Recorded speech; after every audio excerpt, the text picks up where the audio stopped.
మరికొద్ది గంటల నుంచి మీ యొక్క స్థితి మారబోతుంది. తులారాశి వారి జాతకులు శత్రువే వీరికి కాళ్లు మొక్కబోతున్నాడు.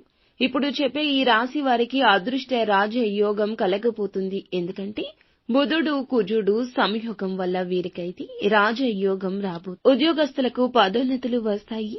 దీంతో పాటు వేతనాలు పెరుగుతాయి. వ్యాపారస్తులకు ఆర్థిక లాభాలు అధికంగా ఉండబోతున్నాయి. ఆర్థికంగా మంచిగా సెటిల్ అయ్యే ఛాన్స్ కనిపిస్తోంది. దాంపత్య జీవితంలో ఉన్నవాళ్లు అందులోని మాధుర్యాన్ని చవి చూస్తారు. ఇప్పుడు వచ్చే కుజుడు బుధుడు రాజయోగం కారణంగా అద్భుత ఫలితాలు ఉండబోతున్నాయి. అనుకున్న పనులన్నీ జరుగుతాయి. మరికొద్ది గంటల్లో వీరికి తిరుగులేని యోగం మొదలు కాకుండా ఆపడం ఎవరి తరమూ కాదు. మీకు ఇంకా ఇతరత్ర ఎటువంటి సమస్యలు, సంతాన సమస్యలు, భార్యాభర్తల సమస్యలు, స్త్రీ పురుష వశీకరణం కూడా చేయగలరు మా గురువు గారు. 3 రోజుల్లో పరిష్కారం లభించును. నమ్మకంతో సంప్రదించండి.